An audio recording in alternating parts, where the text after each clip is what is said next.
तो हमारे साथ मौजूद है ये शख्स जो बताएंगे कि किस तरीके से न्यू वर्ल्ड ऑर्डर इंडिया में भी अपना रूप ले रहा है। सबसे पहले 15 अगस्त की मैं बात करूं तो 15 अगस्त में भी आपने देखा होगा मोदी जी ने एक बार फिर से बोला है कि न्यू वर्ल्ड ऑर्डर लागू होगा। सुना होगा, आप सभी ने सुना है। एक चीज़ देखिए, आप पूरी दिल्ली में जहां भी जाएंगे आपको G20 का बोर्ड लगा हुआ मिलेगा।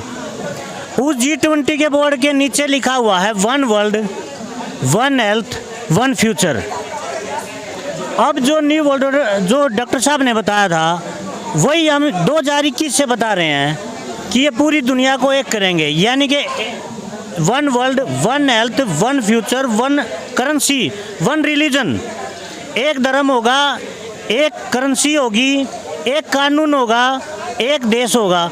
अब मोदी जी बोल रहे हैं कि वो एक देश होगा जिसके ऊपर वो कौन शासन करेगा ये हम बता नहीं सकते, यानी कि कौन शासन करेगा।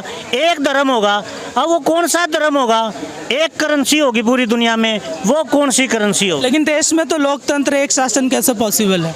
कहाँ पे है? देश में लोकतंत्र है, लोकतांत्रिक व्यवस्था में ये चीज़ें कैसे पॉसिबल है? मैं ये पूछ रहा हूँ कहाँ पे है? जब उस टाइम लोकतंत्र था, जब लोगों को डंडे मारे थे उनके घर से बाहर निकलने के लिए।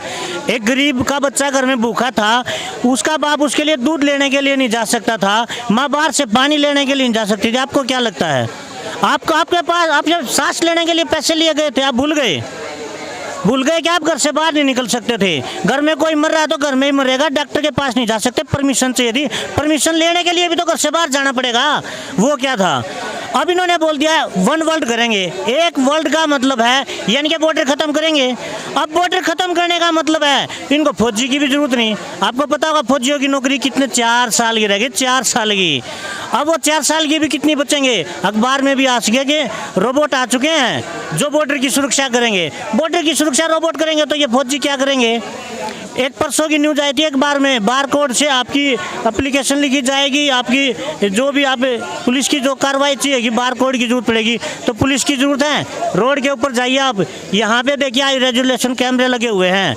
वो फटाक से आपके जो दिमाग में डाला गया कि चालान काटने के लिए है। चालान तो पहले भी कटते थे, चालान काटने के लिए नहीं है। वो जो आधार कार्ड बनाया गया था ना, जिससे आपके फिंगरप्रिंट लिए गए थे, आई रेटिना ली गई थी, वो आधार कार्ड किसका है? वो एक प्राइवेट कंपनी का है, उसका मालिक है नंदन नीलकेणी। अब उसका मालिक प्राइवेट है और वो हमारे पानी से जोड़ दिया गया, बिजली से जोड़ दिया गया, मोटरसाइकिल से जोड़ दिया गया, हमारी बाइक से, गाड़ी से, सब हर चीज़ से जोड़ दिया गया। अब उस कैमरे की तरफ आप नज़र उठा के देखिए एक बार, क्या आपको लगता नहीं उसमें आपकी पूरी डिटेल जाएगी? वो पूरी डिटेल कहाँ पे जा रही है? आपको लगता है कहीं पे आज़ादी रहेगी? कहीं पे भी आज़ादी नहीं रहेगी। ये न्यू वर्ल्ड ऑर्डर है। और रही बात न्यू वर्ल्ड ऑर्डर, अगर पूरी खुल के बताऊंगा ना, खुल के नहीं बता सकता आपको।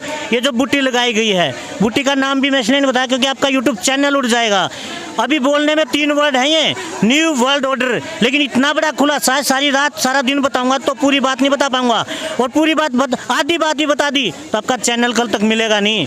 मैंने क्या नाम है सर आपका? रविंद्र भारतीय। आपको क्या लगता है कि न्यू वर्ल्ड ऑर्डर जिस तरह से स्थापित हो रहा है उसके लिए क्या कदम उठाए जा सकते हैं? नहीं, स्थापित तो सरकारें कर रही हैं। हमारे प्रधानमंत्री एक बार नहीं 4-5 दफ़े बोल चुके हैं। जनता इसके लिए क्या कर सकती है? जनता इसके लिए, जनता को तो पहले पूरी बात समझनी होगी कि हो क्या रहा है। आजकल तो जनता को यही नहीं पता है कि जो रुपया आप यूज कर रहे हो वो फर्जी है।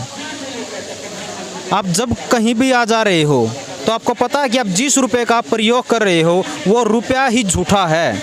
मतलब जो सरकारों ने दिया वो नकली रुपया है। मैं आपको दिखाना चाहूँगा कि वो नकली कैसे है। ये मेरे हाथ में एक, आपकी नज़र में ये क्या है? आप इसको 100 रुपया बोलेंगे, लेकिन ये 100 रुपया नहीं, ये 100 का नोट है, 100 रुपये का नोट है। ये एक प्रोमिजरी नोट है। इस पे ये चंद शब्द लिखे हुए हैं, आप इनको ज़रा गौर से पढ़ो कि मैं धारक को 100 रुपये अदा करने का वचन देता हूँ।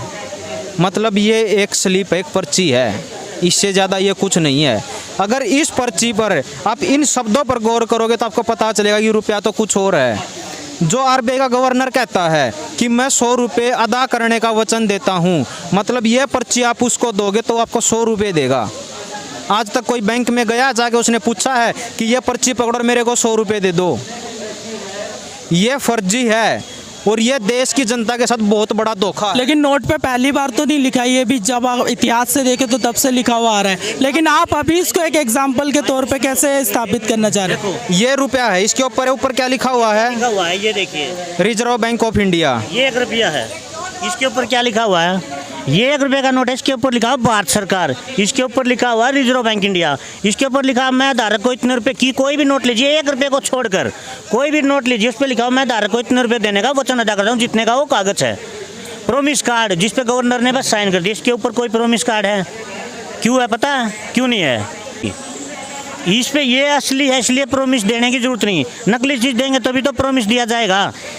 ये वो करेंसी थी और ये भारत सरकार की छापी हुई है, ये भारत सरकार की छापी हुई नहीं है, ये जो रिजर्व बैंक इंडिया है भारत का नहीं है, इसको बैंक ऑफ इंग्लैंड के दिन काम करता है। और बैंक ऑफ इंग्लैंड किसके दिन काम करता है?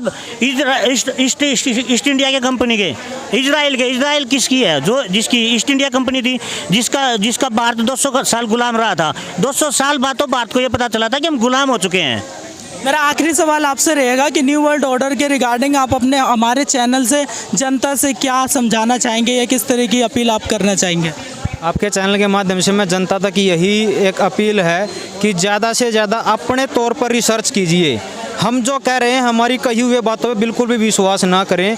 जो ये न्यू वर्ल्ड ऑर्डर जो शब्द आया है और जो इसके खेल का जो रुपए का बारे में बताया है आपको, जितने भी इसके अंदर पॉइंट बहुत हैं, आप एक बार इसको सर्च कीजिए। जब आप खुद रिसर्च करोगे तो आपका बुद्धि और विवेक को खुद काम करेगा और आप खुद तय करोगे कि ये सरकारों को किस प्रकार ये हमारे लिए काम नहीं करती, ये कॉरपोरेट जगत के लिए काम करती हैं।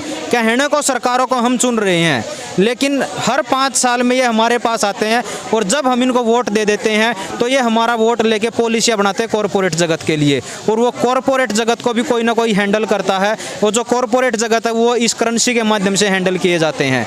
तो जनता से यही निवेदन है कि आप रिसर्च कीजिए खुद, और रिसर्च करने के बाद इतने जागरूक हो जाइए कि जो नेता आपके पास आते हैं उनसे सवाल करना बंद कीजिए, सवाल करना शुरू कीजिए। उनसे पूछिए कि आप चुने हमारे लिए थे या कॉरपोरेट जगत के लिए? अगर हमारे लिए चुने थे, जब हमारे खिलाफ पॉलिसियाँ बन रही थी तब आप कहाँ थे? आपने क्या, जब वो पॉलिसियाँ बन रही थी आपने हमारी आवाज़ उठाई थी? कोई कानून बनता आप हमसे पूछने आते हो? तो क्यों नहीं आते? तो ये सवाल करना शुरू कीजिए। और अंत में सरकार को सरकार मानना बंद करना पड़ेगा। ये अंतिम विकल्प जनता के पास आएगा जब वो खुद रिसर्च करेंगे। तो ये थे वो लोग जो जन आंदोलन में शामिल थे, जिन्होंने बताया न्यू वर्ल्ड ऑर्डर भारत में कैसे अपना रूप ले रहा है, और उसके साथ साथ इन्होंने उसके आधुनिक और ऐतिहासिक पहलू पर भी प्रकाश डाला, और साथ ही ये बताया कि जनता को किस तरह के अवेयरनेस की ज़रूरत है।